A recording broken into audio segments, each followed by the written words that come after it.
Overcoming underquoting, how agents really price properties. Ever walked into an auction thinking it'll go for 800K, 850K, then boom, hammers to 1.1 million, and you weren't wrong, you were played. This episode breaks down how underquoting really works and how to see through it before you even step inside. Let's get into it, guys. Welcome back to Peter Kelly Property.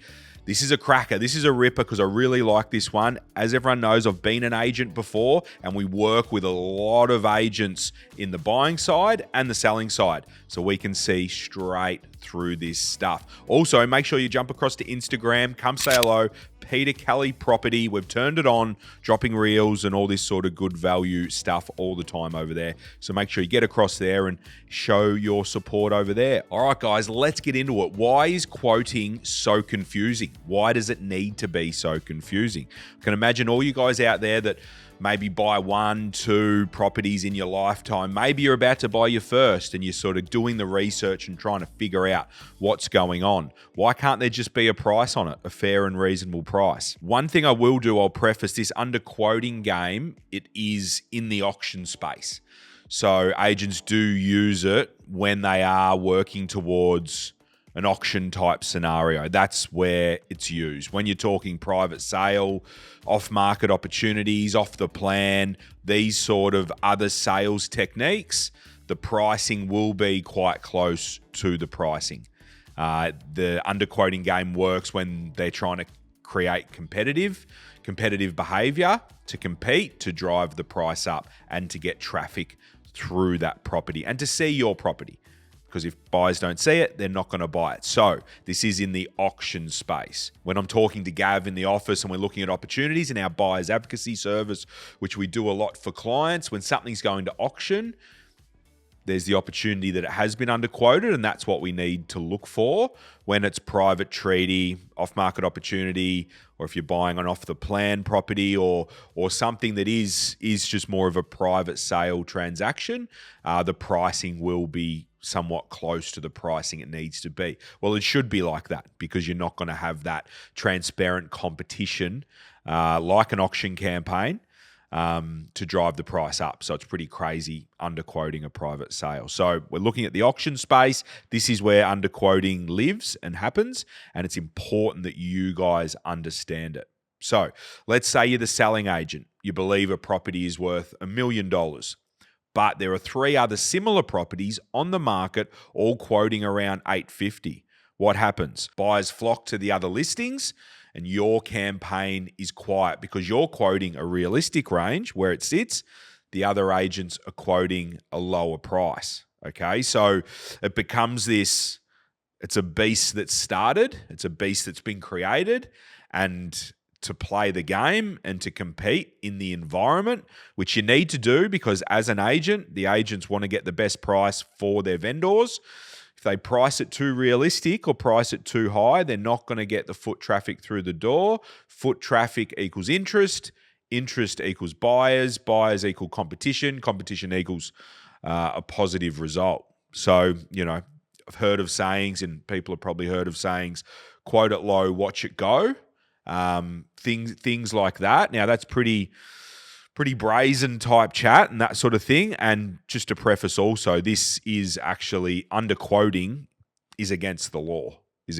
So Consumer Affairs are all over this. Consumer Affairs have got clear requirements for agents to quote the price at a realistic level that the vendor is willing to sell for. So this is where vendors and agents have to work together to be able to pull off underquoting correctly, okay? But there's a lot of grey here as well. So I'm not saying all agents are doing the wrong thing, but there's a lot of grey that's getting played in here, and there's a lot of people playing the game. So when people are all doing it together, it becomes the norm, and everyone's playing from the same rule book. So more importantly, it's important that you understand what they're doing, how they're doing it, and how you can figure out ahead of time what's actually going on and where something's likely to get to, irrelevant of the quote range. So as the agent, put the agent's cap on.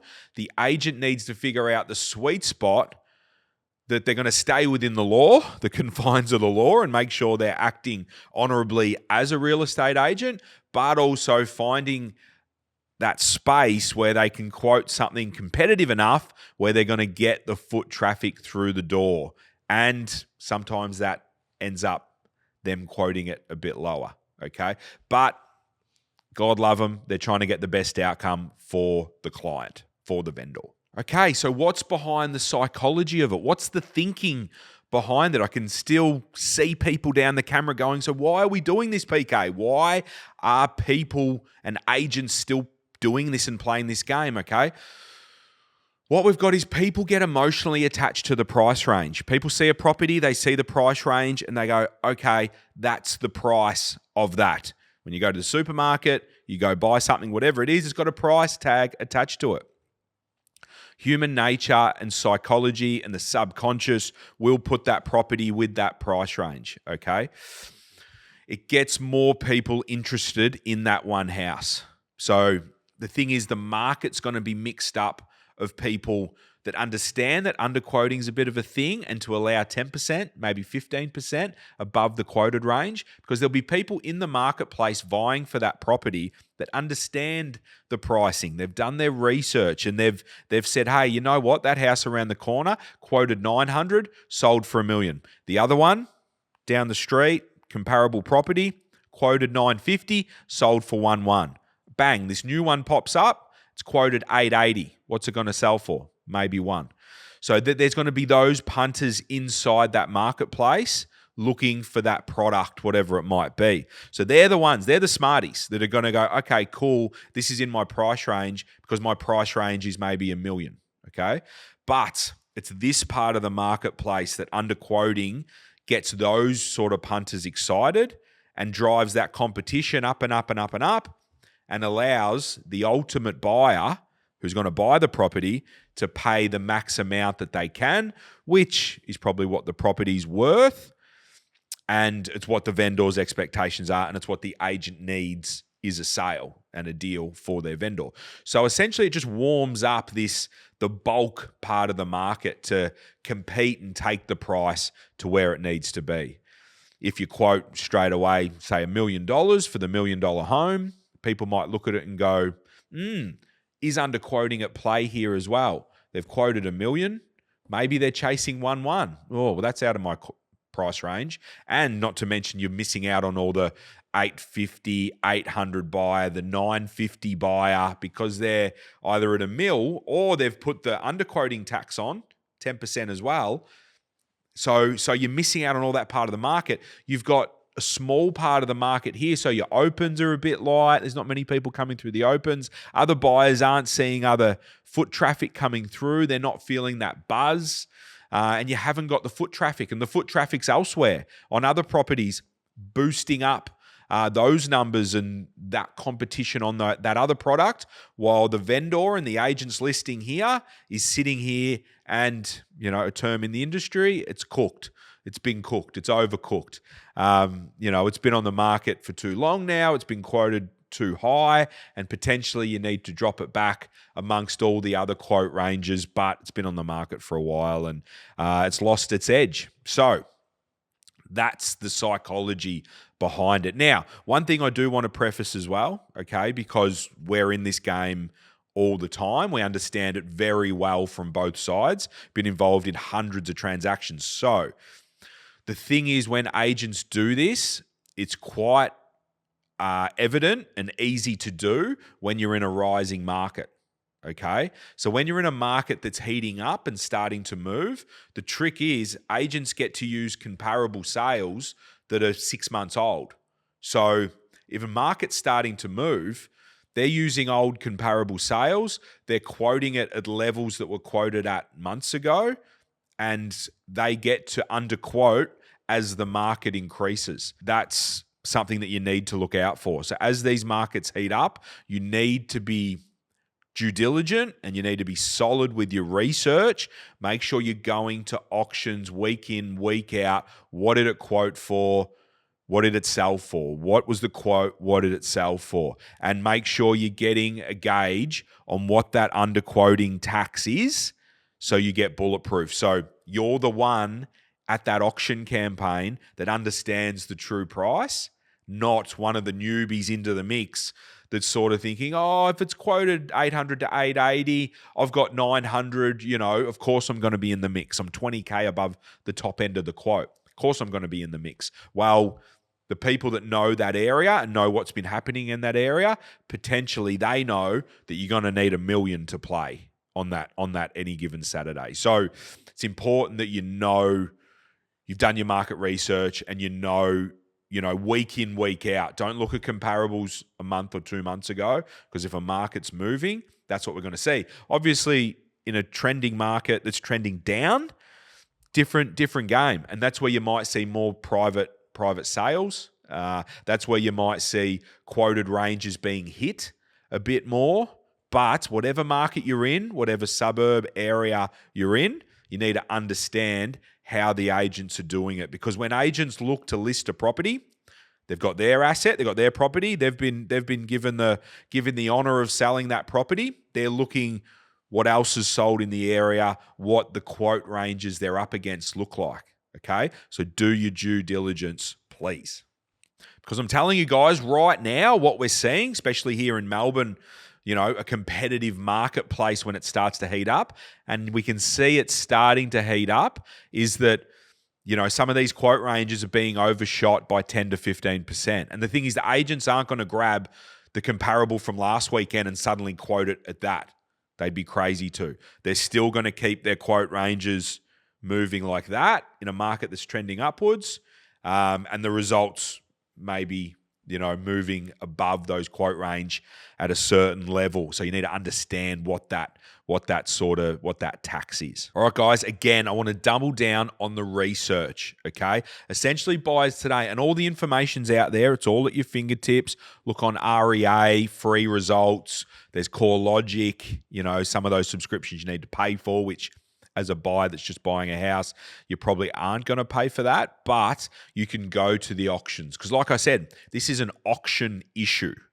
It's a competitive sale issue and strategy that agents use. So it's in the auction space, and auctions are quite obviously public by nature. So do the work, get to the auction, see who's buying them. You'll start to get a feel. You'll start to see that other underbidders are going to the same auctions, because if someone's looking to buy in an area, looking to buy a certain product in an area, often you'll compete with them as you move around on the auction scene, and you'll start to understand potentially what their limits are as well. So if you've seen them be underbidders at certain auctions, you'll start to go, hey, those guys, they were at the one last week or 2 weeks ago and they tapped out there. And you might find that they'll ultimately buy something. They might be able to increase their limit as they're educating themselves on what things are worth in that particular area. But research is king. You need to nearly know as much as the agents. Go to the agent, ask questions. How many buyers did you have on that property? How many inquiries do you have on that property? What do you have coming up? What else are you seeing in the area? Befriend an agent. Agents are there to help. Agents are there to do deals, and they've got a lot of the knowledge up here. That's what they do all day, every day. So you find a good one, you make friends with them, and they'll hopefully want to sell you something that you want to buy. All right, guys, doubling down, research is king. So when I say research, doing your comparable sales, but also appreciating what the product is. No product is really built the same unless you've got, a line of 20 townhouses that are all cookie cutter and all built the same. But when you're looking, say, for a home, is it 3-bed, 1 bath? Is it 4-bed, 2 bath? Is it 3-bed, 2 bath? You need to look at it through the eyes of all the different buyers and all the different people in the marketplace that are looking to acquire that home. What's the orientation? What's the street like? How close is it? Is it walking distance to schools, cafes, villages, recreation reserves, or is it a drive? These are all the things that you need to understand, because if you're looking at comparable sales, well, if that comparable sales 4 streets over, looks like it's in the same suburb, looks like it's close, but potentially that tips it out from being able to walk the kids to school. So these are all the things and parameters that you need to understand, because other punters are going to say, hey, that house is probably 300 meters closer to the school and it's already 400 meters away. Suddenly we're maybe getting two too far for the kids to walk by themselves. And that's a massive value add for a property, which is going to push buyers to spend more and push their limits further because of how much they want that property. So diving into the details and doing the research and looking at all those things I just mentioned and more to figure out where that price sits in that full matrix of results in the area and what it's likely to go for, okay? And before we wrap up, definitely want to double down on, don't get caught up in the FOMO either, because in these auction environments, because agents use auctions when there's enough competition in areas to drive the price up. In quieter areas, there'll be more private sales and private negotiations where agents can do their thing without being on public display. When you're on show at an auction, you need the competition. So auctions happen in markets that are reasonably strong. In these reasonably strong markets, you don't want to FOMO in and say, hey, love, we've just got to spend what we need to spend to get in.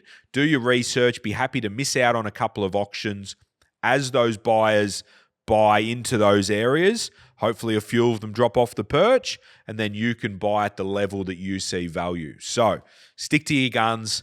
Make sure you find your limit and you find your value. But obviously, if you need that home or need that investment property, you're going to need to secure something as well, and you can't sit on the sidelines for 3 to 4 months in a moving market watching it go up, because you're going to cost yourself hundreds of thousands of dollars potentially.